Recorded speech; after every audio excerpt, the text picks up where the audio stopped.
But for today, I want us to think about the 10 commandments that were inside the Ark of the Covenant.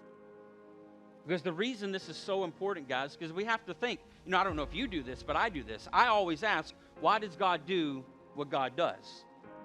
Why did God do what he did? Why will God do what he's going to do? I ask those questions because God is an intentional God.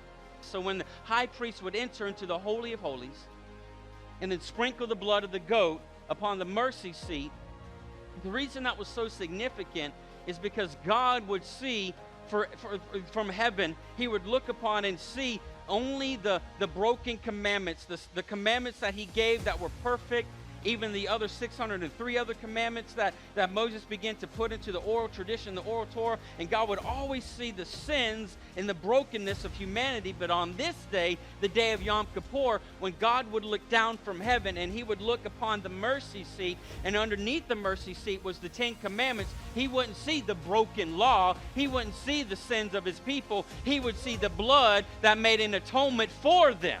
And then God would cover their sins for another year. And that was the day of great rejoicing. They would shout and sing, and even girls would dress in white and garments of white of praise and just shout for joy because they knew that all the other days before God saw us in our sin. But this day, we know that we are cleansed and forgiven through the sacrifice that was made in our place. How much more do you think God sees us now? Not covered with the blood of a goat or a bull or a turtle dove, but covered by the blood of the Lamb.